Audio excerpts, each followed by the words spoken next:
it's Lynette with Charm Grammy Crochet. How are you today? Today is Friday, the 2nd, so this would be day 2 of VLOGUST. I'm going to try to see how much VLOGUST I can actually do this month. Not because I was challenged, because I wasn't, but I just thought if Laura and Jan can do their Vlogmas every day with the cat's meow blanket, oops, looks like this. And this is a Nanny's pattern, and it will be a Boggy Blanket when it's done. And the challenge is to do 4 rows a week for the month, and then you'll have a blanket at the end, and the size parameters, if everything works out right, should fit Boggy Creek. So they're doing 4 rows a day. The challenge for everyone is to have it done in 6 weeks, but they want to have it done as a Vlogmas thing, and I thought, okay, I'll give that a shot. You had to start yesterday, which I did. It didn't go well.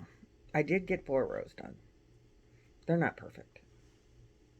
So what am I using? I am using Lion brand. These are all attached. So this is where I crochet, by the way, which is why I'm sitting here. I did put it all in a basket. This is a basket Nancy gave me from She's Got Yarn. Oh, and Laura is from Mimi's Crochet and Farming. And Jan is from an Alaskan Crafter. And so I'm attached to 4 balls of yarn. And it's upside down. I'm holding it upside down. Because holding it the right way would be, I think, more difficult with all the strings hanging at the... Anyway, it's a Grafgan. And so on the front picture,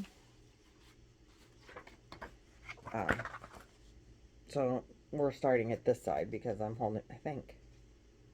Yeah, we're starting on this side as I'm showing it to you. So this is the colored part, and then this is cat. Well, half the cat, other half the cat, and then the other background.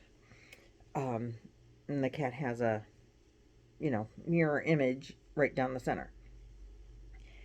And you start this with a foundation chain of 110, and then they do a stitch called a knotted half double crochet, which I had never heard of. So we're doing a knotted half double crochet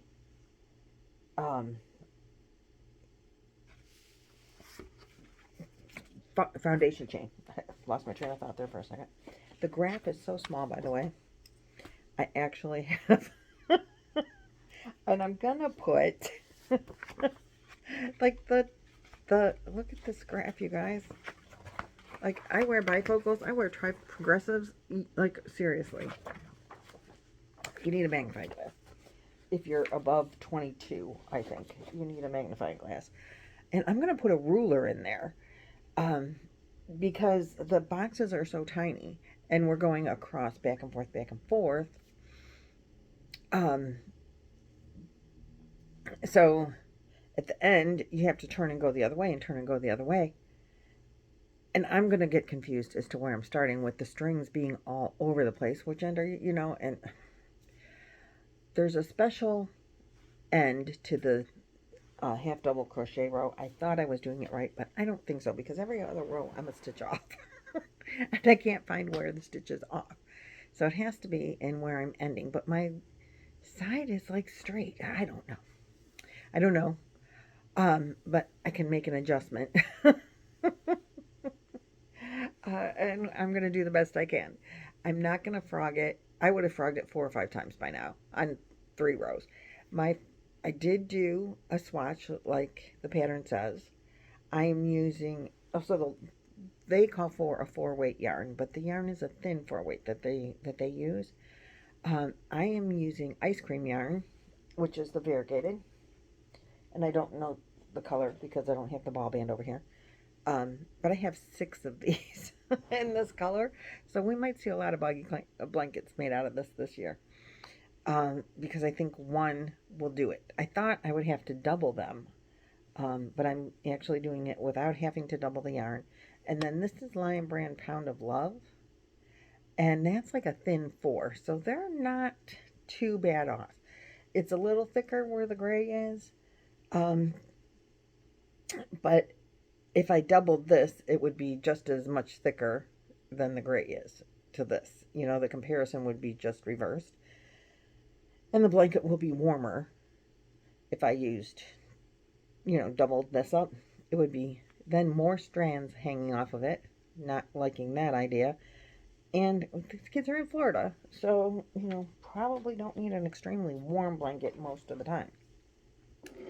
So, that's what we're doing.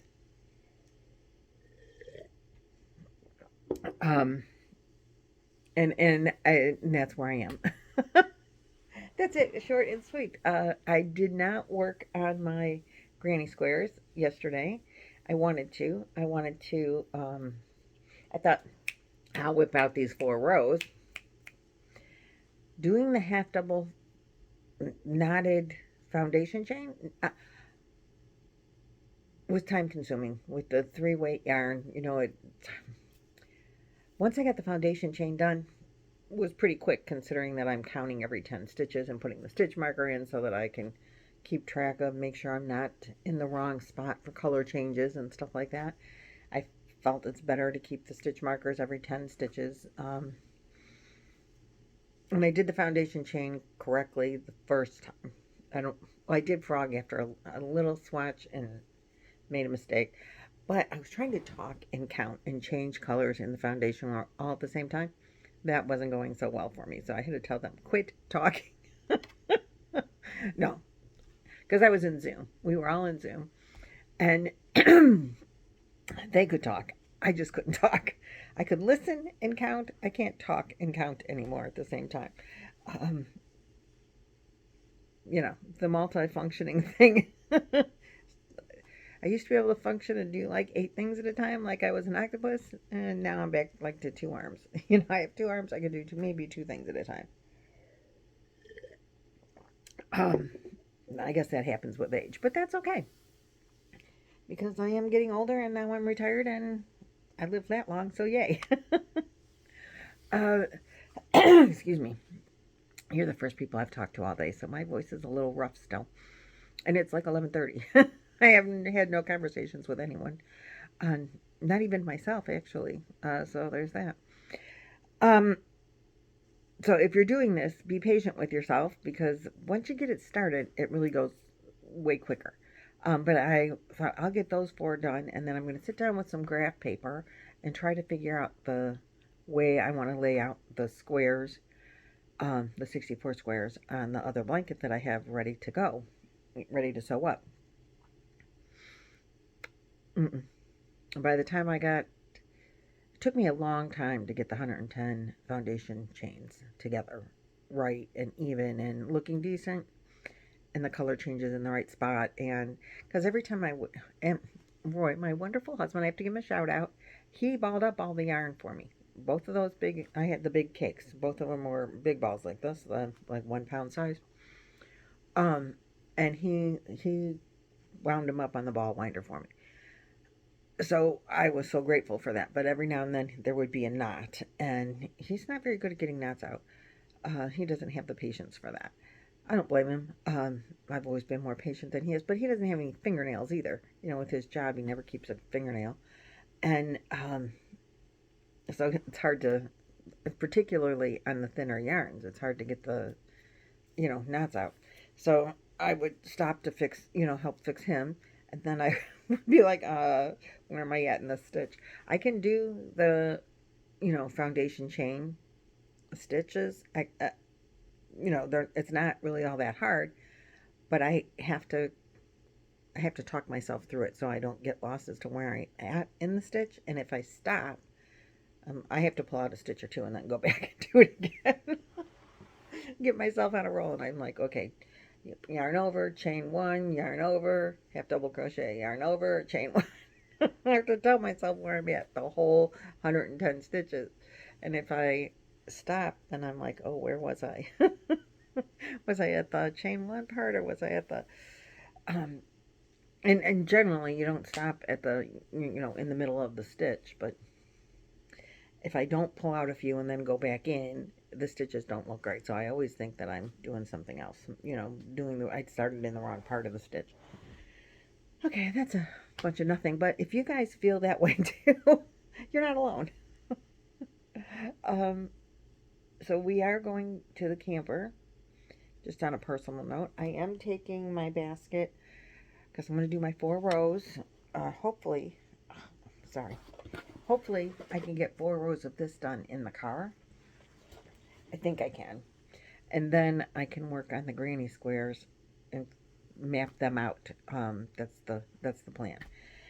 I don't want to just randomly do it, and I know I want those 4 because there's 64. So I have 4 different colors, 15 of each, plus the odd 4, which I can't even make and do 16 of each because I didn't have enough yarn to continue. Sadly. So I think I might take, which would be a good thing for me, some scrap yarns that I have and make tumbleweeds while we're there, in case I can't figure out the blanket, you know, because we socialize a lot. We're going out to dinner tomorrow night for sure. You know, so we do like socializing. But it's supposed to rain all day today. It's not rained yet, but it was supposed to rain all day today, and it's 11:30 and no rain yet. So maybe the weather changed. I don't know. But I thought, well, maybe I can do some coloring with trying to graph out. And I can't find my graph paper. I know I have some. But I thought maybe I would try to graph out the 64 squares and make a design out of the colors. I don't know. I don't know if it'll work. But that's kind of what I would like to do. Maybe make them in stripes or V's or something. We'll see. And